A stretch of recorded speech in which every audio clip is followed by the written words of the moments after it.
What up, y'all? Born shining here.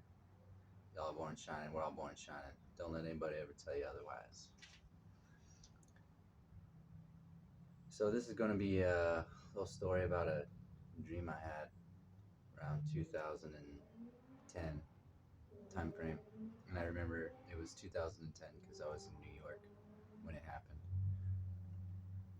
But first, I want to thank, of course, the universe, my ancestors, and spirit guides, Archangel Metatron and Archangel Michael, uh, spirit animals. Thank you guys, everybody, for the whole team. And there's so much unseen support. It's ridiculous, and I appreciate it, all of it. So around 2010, I was living in New York. I was going to school.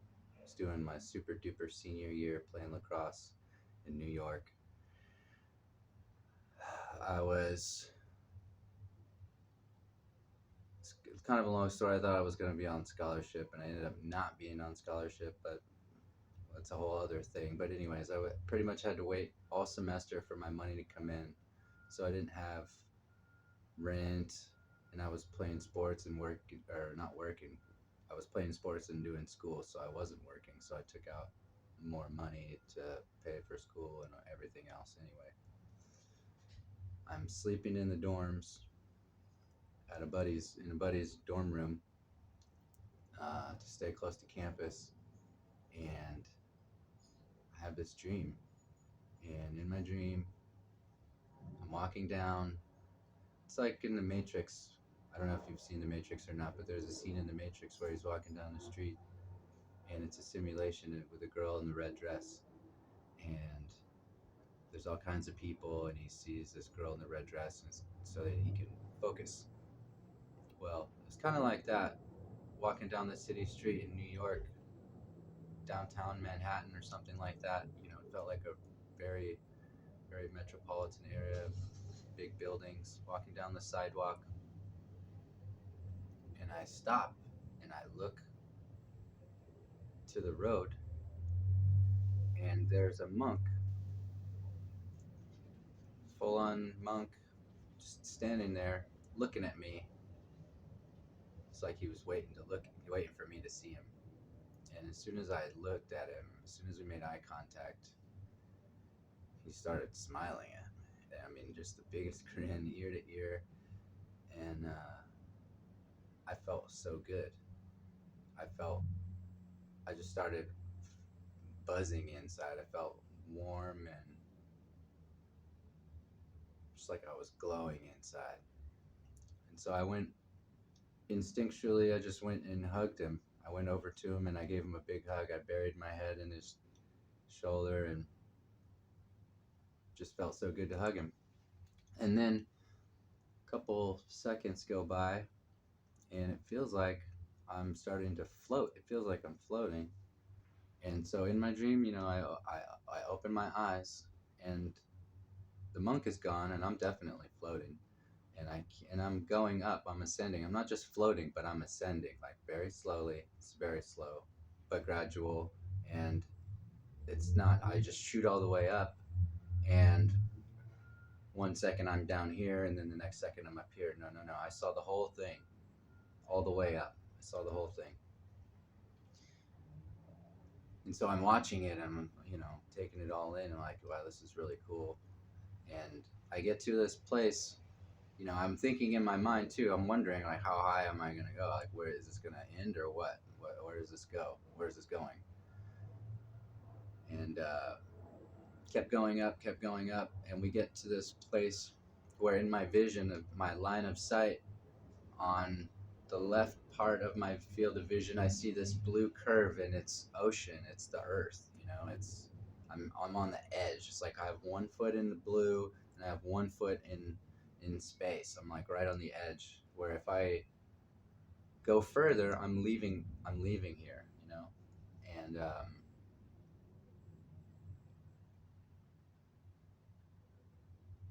made me think a lot about everything. I got really scared in that moment.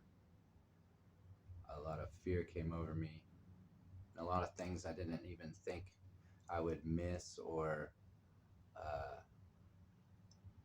it just put into perspective for me.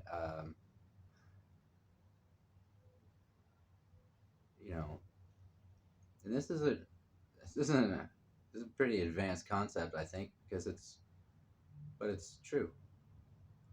Being here is a gift. Being here is a gift. I mean, we talk about spirits and angels and all these energies and stuff, but I mean, to be here in a body is such a gift. When I was standing there on the edge, I felt I was gonna miss things that I didn't even, I never really considered you could miss, like taking a poop, or having a stomach ache, or eating.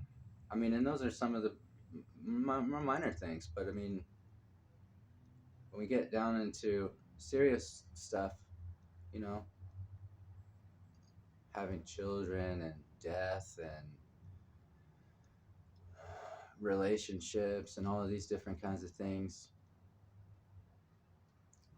can start to be a little bit harder to appreciate some of this stuff that we're doing down here, this work that we're doing, because that's what we're doing. You know, being here is not easy. Hasn't been easy. It's getting easier because we're figuring our own way, and we're learning to not listen to people that have a bad track record. But the moral of the dream for me, and so when I had this dream, I just started realizing that there's a lot of stuff here that I wouldn't get to do anywhere else. And even if there is life in other places, you know, I've heard that Earth is a living library, and this place is special. There's not another place like this. And so to be here and to know that you have a choice to be here is really potent. Like, you've chosen to be here. Like, you're here for a reason. If you found this video, you found it for a reason. Nothing in this, nothing happens by accident or luck. And that's probably one of the biggest misconceptions. That's luck is what you call, you know, that's what non-believers, that's how they describe the universe, is it's luck. But no, that's the universe working for you.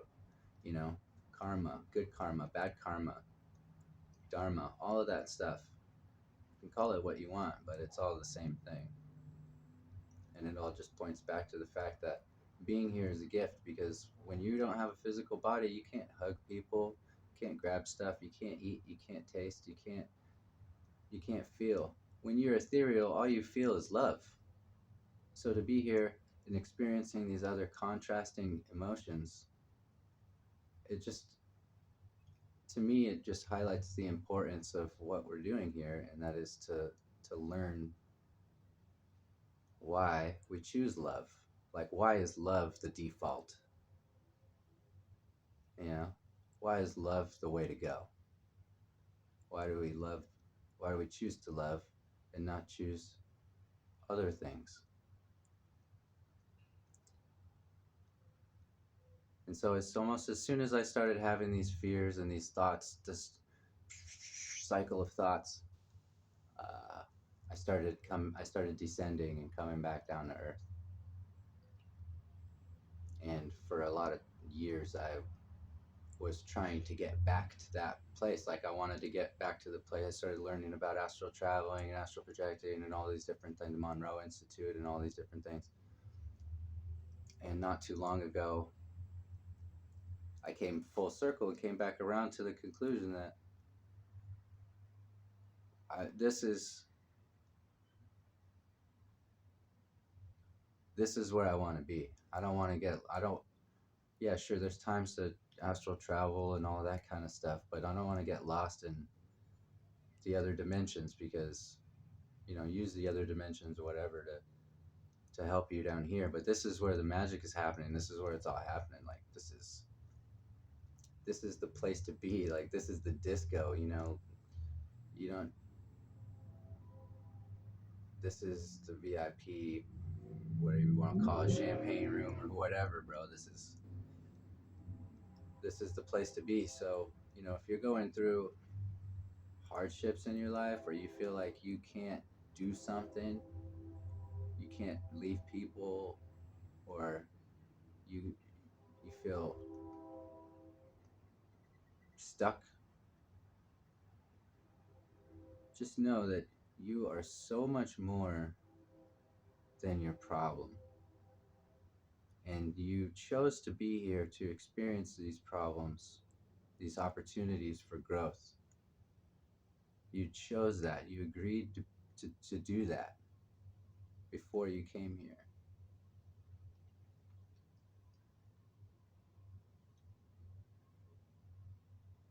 So you're not you're not going through any surprise. There's no surprises.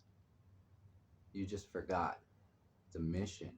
Don't forget your mission. Remember the mission. All right? Walk away. If you don't know what to do, walk away. Make room for miracles, but don't be afraid. All right? There's nothing to fear. Love you.